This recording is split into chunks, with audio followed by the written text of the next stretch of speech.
How did the Buccaneers get to 3-1, and where do they go from here? That and more on today's episode of Locked On Bucs.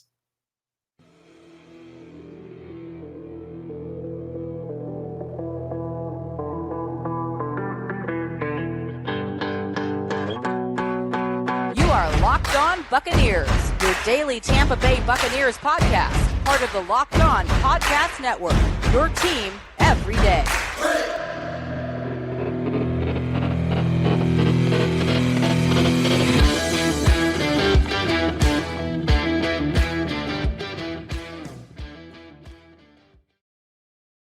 What's up, and welcome into this live episode of Locked On Bucs, your daily podcast covering the Tampa Bay Buccaneers, part of the Locked On Podcast Network, your team every day. We want to thank you for making Locked On Bucs your first listen review every single day. Don't forget you can subscribe or follow for free on YouTube or wherever you get your podcasts. And of course, you can follow us on Twitter. I am James Yarcho at JYarcho_Bucs. He is David Harrison at DHarrison82.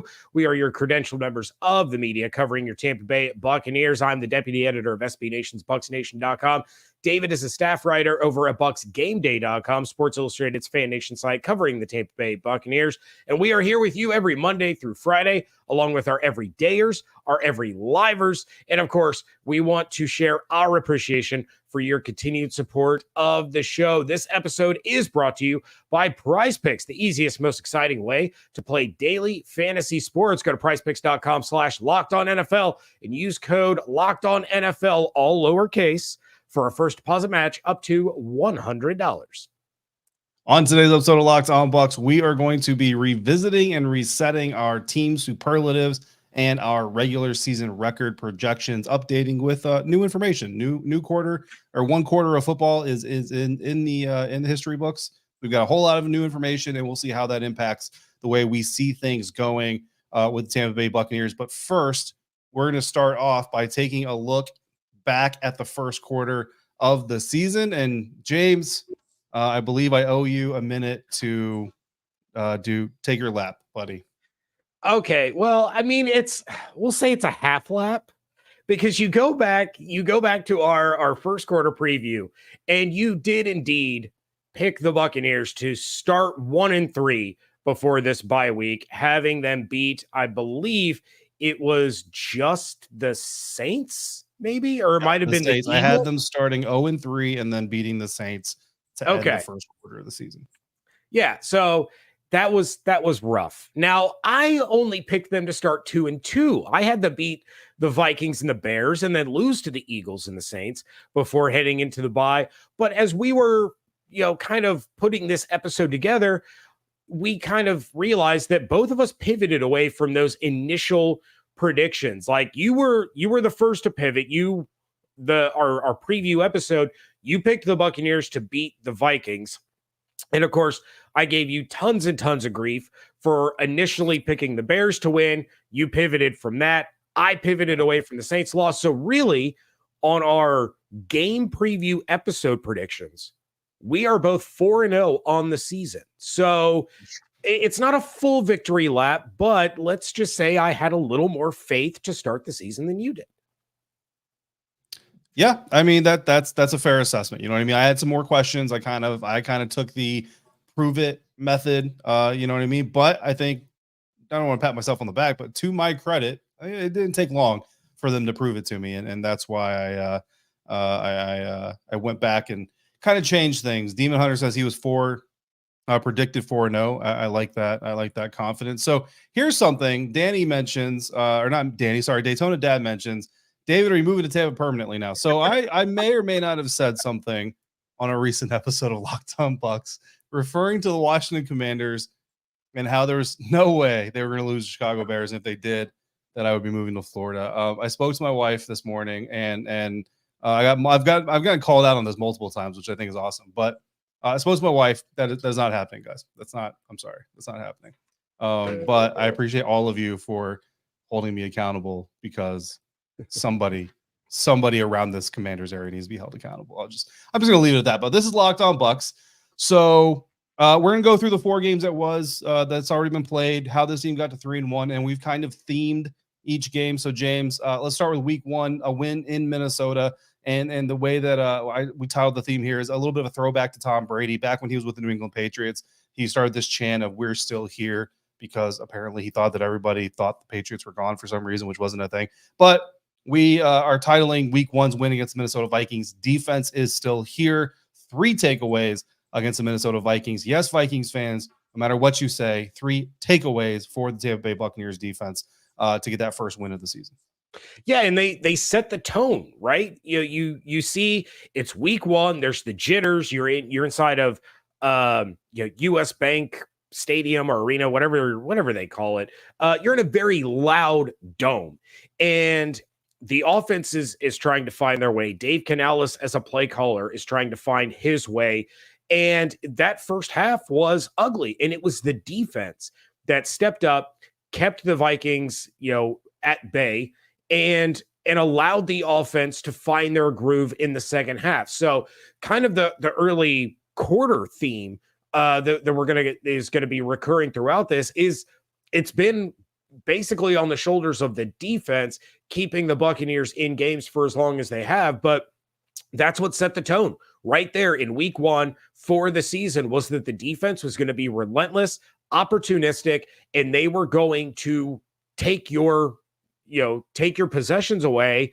And it was going to be slow and painful for opposing offenses. Yeah, I mean, 3 takeaways. That's 3 extra possessions for the Tampa Bay Buccaneers, essentially going the other way. Week 2, a win over the Chicago Bears, basically titling this one "Offense Getting Comfortable." Baker Mayfield, first 300-yard game as a Buccaneers quarterback. Mike Evans, 170 plus, finding the end zone. The biggest play of the game, obviously, right, the Shaquille Barrett interception there at the end of the game. But I think that this game, when you look at it and you look back on it, really kind of this is where the offense kind of started hitting a little bit of their stride very early on in the season. Yeah, and it's where we started to see shades of the run game coming together a little bit. We've had kind of an every other week affair with this Buccaneers run game, but it was easily the most complete game by the offense through 2 weeks, because the pass game was working, the run game was working, and things were starting to click a little bit. So it was, you're right. The big moment obviously was Shaq Barrett's first career touchdown.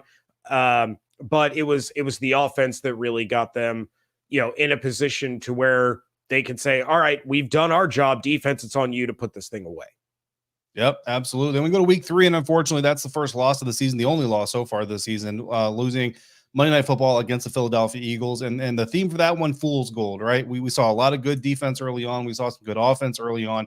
And then that Philadelphia Eagles game kind of makes you wonder, was it all really real? Or was it a matter of who the Buccaneers were playing? But then, James, we get into week 4 against the New Orleans Saints, and it doesn't matter whose roster is up, whose roster is down. That's always going to be a hard battle. And the title for that one, I think this is my favorite theme of the entire first 4 games of the year. Big, easy, non-rivalry win, because I don't know, even though Cameron Jordan spends his entire offseason doing nothing but talking about the Buccaneers, they still try to insist that this is not a rivalry. Well, Cam Jordan said himself, it has to be competitive in order for it to be a rivalry. Well, under Todd Bowles, the Buccaneers are 3-0 against the New Orleans Saints, and therefore it's not really competitive.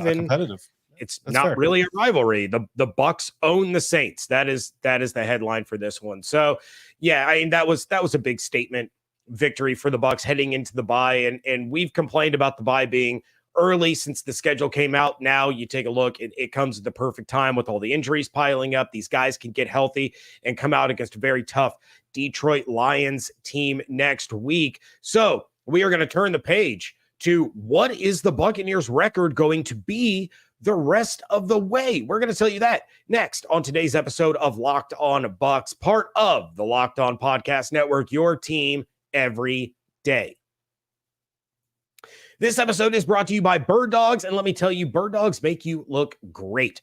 Bird Dogs stretch khaki shorts are designed to fit slimmer through the thigh and leg, giving you a truly sculpted look, and they fit way better than regular shorts that are made of that stiff, restricting cotton. Bird Dogs fixed this issue by inventing cloud knit fabric that looks just like khaki, but stretches to give you a slimmer fit without having to sacrifice the movement, and they use anti-stink sweat wicking fabric that helps keep you cool and dry all day long. I love my Bird Dogs shorts, and starting this weekend here at home, I'll get to bust out my Bird Dogs joggers as we're not going to get out of the 50s all week. So, and of course, I've already told you that my son stole the last pair of Bird Dog shorts that came to my house, and they immediately became his favorite pair. Yeah, David, there's no question the Bird Dogs are legit. So you all need to go to birddogs.com/LockedOnNFL or enter promo code LockedOnNFL at checkout for a free Bird Dogs water bottle with your order. That's birddogs.com/LockedOnNFL for a free water bottle at checkout. You won't want to take your Bird Dogs off. We promise you.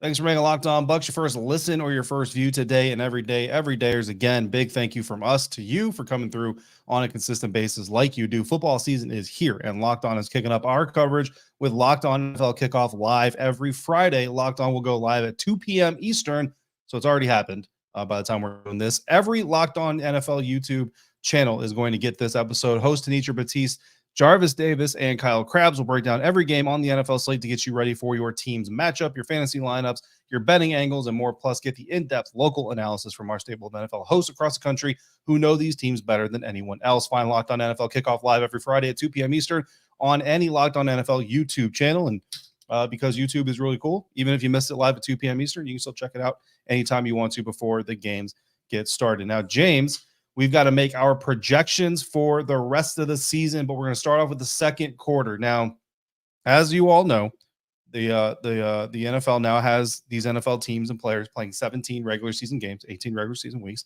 which means you don't have a clean 4-4-4-4 breakdown of quarters. So there's got to be an extra game in there somewhere. We are going to add that extra week into this episode because we've got 4 games, week 5 bye week. So that's where we're going to eat up an extra week here. So we are actually going to week 9, not week 8 in our next quarter of the season, so to speak. And James, week 5 is a bye week. So I think we both have the Buccaneers not losing this game, correct? That's a big dub. Big dub. Just don't start any of your Bucs players in fantasy. Yes, do not. Every Bucs player is a sit. And if you're angry about us for saying that, come back and watch more episodes because you need our help. Week 6 versus the Detroit Lions. James, what say you? Creamsicles, Detroit Lions, tough ankle biters. DeAndre Swift doing great things, but not in Detroit anymore. So what do you think happens here? I do think this is a Buccaneers win. This is that old NFC Central rivalry, shades of those creamsicles chasing down Barry Sanders. But you take a look at the Lions, they are good. They are impressive. I've been extremely critical of Jared Goff, and I think he's playing really well. But now you got Amon-Ra St. Brown not only dealing with a toe injury, he's dealing with an abdominal injury. He may not play this week. Who knows how long that injury is going to linger. They obviously don't know how to utilize Jahmyr Gibbs. The Lions' utilization of Jahmyr Gibbs for as high of a draft pick as he was is equal to that of the Falcons' usage of Kyle Pitts. And it's very confusing. I do think Ray J is going to be jumping with all the creamsicles in the crowd. And it's going to be a good game, but I think the Bucs win this one. Yeah, it is going to be a good game, but I think at the end of the day, you got to look at who the better quarterback is, and I think right now Baker Mayfield is playing at a better clip than Jared Goff is. I think that the weapons are better on the Baker side of things. Jahmyr Gibbs certainly a weapon, and let's just hope they don't figure out how to use him there. And then the defenses, I like the Buccaneers defense over the Lions defense, so I don't think it's going to be a blowout by any means, but I too also have the the Buccaneers beating the Lions and winning that game. Week 7, staying at home against the Atlanta Falcons. Taylor Heineke most likely going to be leading the Falcons into Ray J. And I will tell you that if you go to that game, Taylor Heineke playing football is a lot of fun to watch. But typically, if you've got an opportunistic defense, it also means a couple of turnovers. So I think the Buccaneers win that game as well.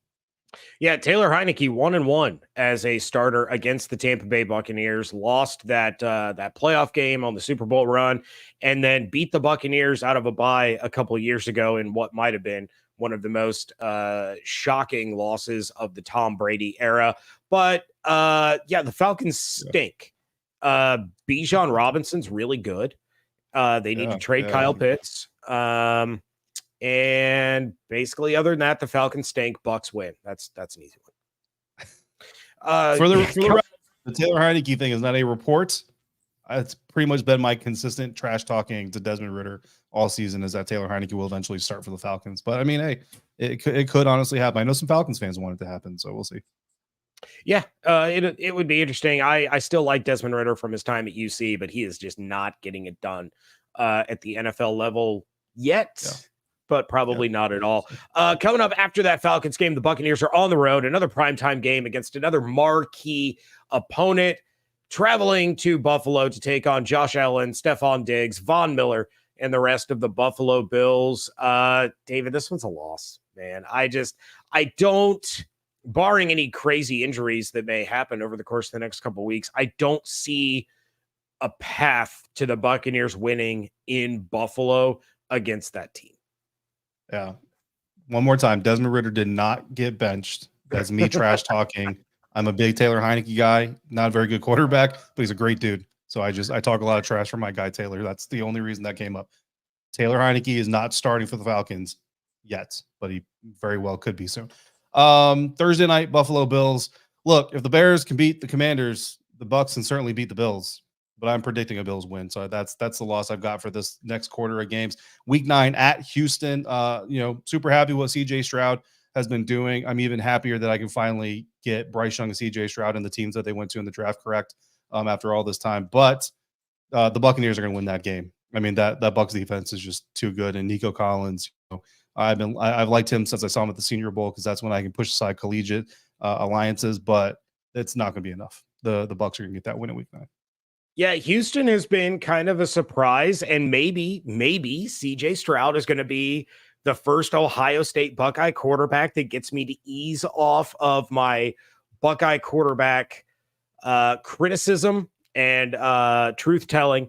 But yeah, I don't see Houston winning this one. I think the Buccaneers are better front to back than Houston is. But again, CJ Stroud, Nico Collins, Tank Dell, they've been impressive this year. I'm kind of surprised. Houston's a fun team to watch. So, David, we take a look at our second quarter projection recap. You had the Bucs starting 1-3 in our preview episode. I had them at 2-2. Now we both have them at 3-1 following the second quarter of games, which would put them at 6-2 on the year after 9 weeks. I mean, come on. Who wouldn't love to see that? You know what I'm saying? Like, look, we got this whole media thing. We don't cheer and we're not fans and all this other stuff. But look, we cover the Buccaneers. We do a daily Buccaneers podcast. Well, James does a daily Buccaneers podcast. I do a 3 times a week, sometimes 2 times a week Buccaneers podcast. You guys are obviously fans, but we don't want to come here and talk losing football. If anybody in the media says, like, man, I really hope I get to talk about a Bucs loss this weekend, they need to find a new job. Like, bottom line, go find a new job, because you're a miserable human being. So bottom line is, every media member, if you're covering a team, you should be wanting that team to win. You can not be a fan, that's fine, but you should be wanting them to win for the purposes of just talking good football, right? 6-2 after 9 weeks would be amazing. So what does that mean for the rest of the season, though? So James, in our initial look at the Buccaneers season, because of my 1-3 start that I did project, I had this team winning 9 games. And I said back then, the great thing about my projection is, if they prove me wrong in the first quarter of the season, this is a double-digit win team. So when you look at the rest of these games, versus the Titans, at San Francisco, at Indianapolis, versus the Panthers, at Falcons, at Packers, versus Jags, versus Saints, at Panthers, I got 12 wins, buddy. I got this Buccaneers team at 12-5 now. And honestly, the math works out, because I had them at 9 wins. They won 2 of the 3 games that I didn't think they were going to win in the beginning or during the offseason. I've bumped them 3 wins since then. So I've actually given them an extra game. That's how much more confidence I have in them. 12-5. I mean, the Falcons game, look, there's a potential that could be a trap game. You get the Bills coming up 4 days later. It's going to be really easy for this team to overlook them, especially if they come out of the Detroit game with a win. They're going to be feeling really good about themselves. So you have to worry about the Falcons trap game. The Titans are very, very physical. Then you've got the 49ers, who are very, very physical and athletic. So they're going to run you all over the place. Then you got to go into a road match against the Indianapolis Colts. That complicates things there. So, don't overestimate the potential of injuries and fatigue kind of building up there. And then again, what did Jordan Love of the Green Bay Packers and what did Trevor Lawrence and the Jacksonville Jaguars look like in December? So those are some potential pitfalls, because if we were to cover the Buccaneers facing each of these teams today, honestly, James, I'd put them at 14 wins. But because of the way the schedule works out, because of some of those physical games coming into short weeks, doing all these other things, I do think that you got to leave some room for some unexpected things to happen. So 12-5, but 12-5 is amazing. Yeah, I remember doing our full season prediction, and I had the Bucs at 10-7. And I remember saying at the time, I don't know how I feel about that. It feels like too many wins. And now I got them at 12-5, man. I have them losing, the rest of that schedule outside of that, the Bills game that we've already talked about. I do have them losing to the 49ers. The 49ers are arguably the best team in all of football. And then I still have the Packers marked as a loss, and that's strictly based on playing in Lambeau in December. How are the Bucs going to react to that? How are they going to do in that situation? Historically, those kinds of games have not gone well for them. So it's big that both of those games are on the road. However, I will say this, watch out for the Colts game. My son swears up and down that the Buccaneers are going to lose to the Indianapolis Colts because I'm planning on being there. And as all of our everydayers and every livers know, I have yet to cover a Buccaneers win in person.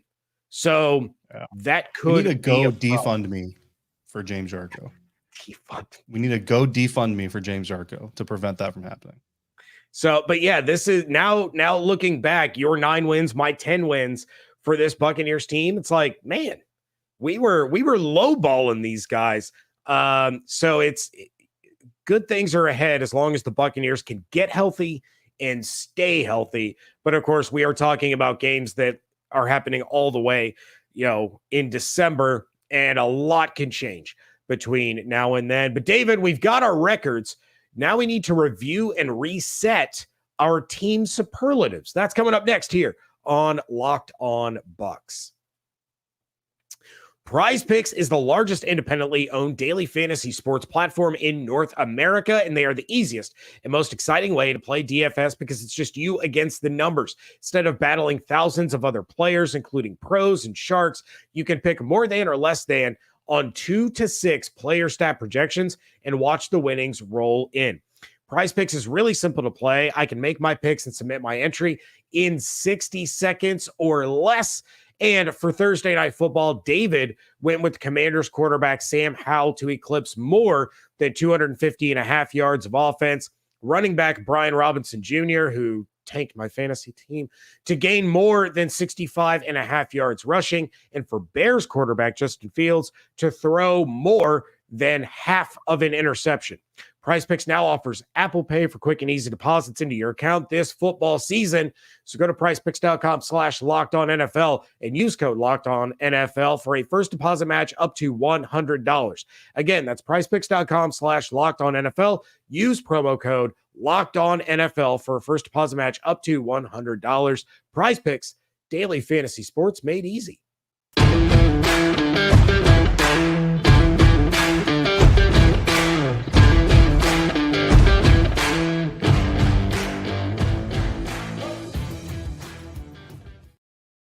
Wrapping things up here on a live Friday edition of Locked On Bucs podcast. James Yarcho, David Harrison.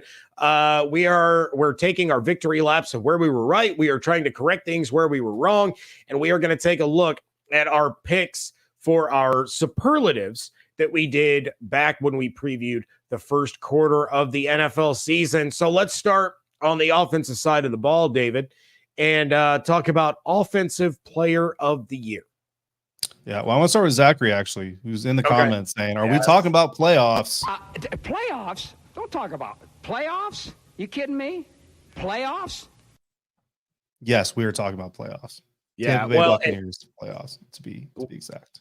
We got Demon Hunter in the chat as well. Oh, Zach, yeah. I mean, yeah, it is a different Packers team than everyone is used to saying, but for a long time, it hasn't mattered what the opposing team's record was. When it was real cold, the Bucs just tended to not play well. But we do have Demon Hunter in the chat telling me that I'm not allowed to go to the Colts game. I'm telling you, go defund James Yarcho.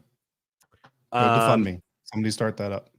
Yeah, no, unless my son's hockey team manager ends up scheduling us a tournament that weekend, which they're talking about doing. No, I fully intend on going to the Colts game. Lucas Oil As you should. Lucas Oil is one of the best facilities in the NFL. Anytime I have the opportunity to go, I absolutely will do that. Yeah, as you should. As you should. Well, nobody here is superstitious. Not at all. That there. Not going to say the rest of it. Offensive player of the year. When we started this thing, I actually went bold and I said, you know what, quarterback Baker Mayfield. And I said it like I do with a grain of salt, because I always said it's not that I thought Baker Mayfield was necessarily going to ball out. It was that Baker Mayfield was going to be the offensive player of the year because he was basically going to dictate whether this thing went well or this thing went off the rails. He has done well. But my new offensive player of the year after one quarter of the season, James, is left tackle, all pro caliber left tackle, Tristan Wirfs. He has answered everybody's questions, including his own. Remember, he himself even admitted that he had some doubts about whether or not he could do this when he first found out he was going to be doing this. He has answered himself. He has answered the fans, the media, any criticizers, any doubters of this move. Tristan Wirfs, all pro caliber left tackle. Offensive player of the year, man. Has to be. Yeah, I mean, and go back to when we've been talking about him making that switch, and I said over and over and over, if he is 80% on the left side, what he is on the right side, you are still talking about a top 5 left tackle in the NFL. He is 95% on the left side, what he was on the right side, because there's still room for improvement, and the dude is killing it. Tristan Wirfs, absolutely fantastic pick. And full disclosure, as we were getting ready for the show, I got mad that you had picked Tristan Wirfs because I was like, that's my guy. But that left the door open for me to take your guy previously, and to me, offensive player of the year, it's Baker Mayfield. He is exceeding all expectations. He is silencing most critics. As I've mentioned on the show, if you're still bashing and criticizing Baker Mayfield, it's because you want him to fail, because you don't like him. It has nothing to do with his play on the field. It has nothing to do with his camaraderie with his teammates. I'm sure a lot of you saw that clip of Jason Light on Peter Schrager's podcast talking about Baker's a dude. He is a dude, and his teammates love him. So yeah, Baker is crushing it. But let's go ahead and move over to defensive player of the year. My preseason pick was Lavonte David, and I am changing that to Antoine Hempfield Jr. Need I say more? Like, I can just say Antoine Hempfield Jr. and I'm done. Yeah, no, absolutely. I agree with you, because he was my defensive player of the year pick. He was for the season. So I appreciate you swooping him out, whatever. I'm going Shaquille Barrett. So first of all, it's Antoine Winfield Jr., right? But if I have to go with the runner-up, I'm going Shaquille Barrett. And honestly, even if it's just for the way he's returned, he's looked really good. Only 1 sack so far, but he's got a good amount of pressures. He's making his mark. And then, of course, you've got the interception return for a touchdown to seal one of these victories here in the first quarter. So if I can't have Antoine, I'm going with Shaq, and we'll see where it goes from there. Rookie of the year, my rookie of the year coming into this thing was wide receiver Trey Palmer. Certainly has done some good things, certainly deserves some credit and some praise on his own. But I think the answer's got to be Christian Izzy, an undrafted free agent DB, becomes a starter in the NFL in his rookie season. I remember when Quan Alexander became a starter in his first season, but he was actually drafted. Christian Izzy is doing it as an undrafted free agent. Meanwhile, we got first-round draft pick DBs out there getting cooked on Thursday Night Football against DJ Moore. Whatever. Christian Izzy and rookie of the year. Yeah, my rookie of the year before the season was running back Sean Tucker. I thought he was going to get a lot of use. They were really excited about him. Instead, he has steadily declined each and every week. The real rookie of the year, and I'm cheating, but we make the rules so we can break them. It's offensive coordinator Dave Canales. This guy is getting better each and every week. He's doing a great job of figuring out tendencies, attacking weaknesses, and adjusting the game plan as the game is going on to put the Buccaneers in the best position to succeed. No doubt, Dave Canales is absolutely crushing it, to the point that there's already head coaching speculation surrounding him. Back off Chicago. He belongs in Tampa. Team MVP for the season, I said it was going to be Baker Mayfield. I'm not budging off of that. Right now, it is Baker Mayfield. He is on pace right now for career high in quarterback rating, career high in completion percentage, career high in passing yards, career high in touchdown to interception ratios. Baker Mayfield is crushing it right now, and he is a big reason that this team is 3-1. Yeah, absolutely. Shout out to Danny coming through with the Hall of Fame comp on Christian Izien so far. I mean, I don't hate the bold. I don't hate the boldness. My team MVP coming into the season was Vita Vea. We got a shout out for Vita being a defensive player of the year. Certainly Vita Vea deserves to be in that conversation. My team MVP, kind of going out of your book, a rookie of the year, I'm going Dave Canales. And the problem with this is that, yes, Dave Canales is getting a lot of attention, and he deserves it, and he earned it. And you know what? If he's got to leave, maybe I can cover him. Just going to leave it at that. But Dave Canales has done amazing. And the bottom line is Dave Canales is a first-year play caller. He's a first-year offensive coordinator. And granted, he's been around some really successful coaches, but he's also got a brand new quarterback, a brand new roster he's got to learn. And if we're being honest, like if you look at what the Seattle Seahawks have done historically, especially with Dave Canales there, and you look what the Buccaneers have, they're not a 1-for-1 match. So Dave Canales has had to use some brain power and some football IQ to make the system work for what the players are on the field. And it's working. You know what I mean? Not every part of the offense is firing on all cylinders, but I don't know that you can have a new quarterback, new offensive coordinator relationship go as smoothly as this one has. The biggest surprises this season so far for me, James, they're Baker Mayfield and Dave Canales. Again, that transition that we just talked about, speaking of smooth transitions, I'm going right into the next category. That is why Dave Canales is my team MVP so far. That is why Baker Mayfield obviously deserves to be in the MVP conversation, Offensive Player of the Year conversation. And you know what? After Geno Smith did what he did last year, if Baker Mayfield is not getting serious comeback player of the year consideration at this point in time, the NFL is crazy and has lost their minds. Yeah, 100%.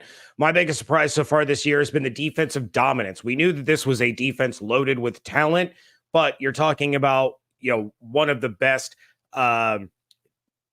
turnover ratios in the National Football League. You were talking about multiple sacks and multiple takeaways in each game this year. And it's a defense that has kept the Bucs in every game that they've played so far, even well into the second half against the Philadelphia Eagles when the offense could not get things going. The defense held on as long as they could before things started to unravel just because they were completely gassed. The offense wasn't staying on the field. So we knew that the defense was talented, but they are exceeding a lot of the expectations that we had for them coming into the season. Big name players are making big name plays, and that's what you need for a playoff caliber defense. What we want to see the most moving forward, I want to see more of the same on offense, with Baker Mayfield being as efficient and accurate as he's been, with Mike Evans lighting up the stat sheet, getting in the end zone on pace to go well above 1,000 yards and on pace for a career high in touchdown receptions. Imagine if his career high in touchdown receptions was from Baker Mayfield instead of Tom Brady like it is right now. That's wild to think about. And again, we've talked about Dave Canales a lot, just his continued adjustments and his continued adaptation throughout games, keeping the offense humming, putting them in position to succeed. I want to see more of that moving forward, and I want to see it continue to grow as we get later into the season.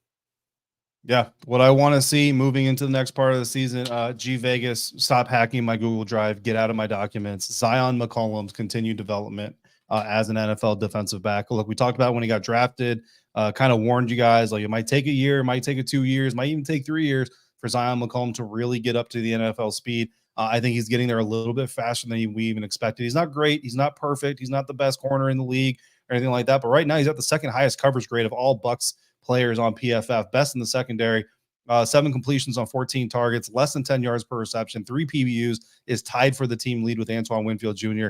I would like to see his first career interception in these next 4 games, next 5 weeks. Can we please get the young man that? Incredibly happy with what Zion has been doing, so I really want to see Zion continue to do well. And look, a couple of live chatters have shouted out Luke Gadecki and Cody Malk.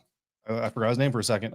Yeah, we haven't mentioned it, but certainly they deserve a hat tip of their own as well. Yeah, no doubt about it. And Bailey Adams, I had on Thursday's episode. He talked a lot about Cody Malk and Luke Gadecki on that episode. And in fact, Danny, I see you in the chat. Do you see any players signing extensions during the season?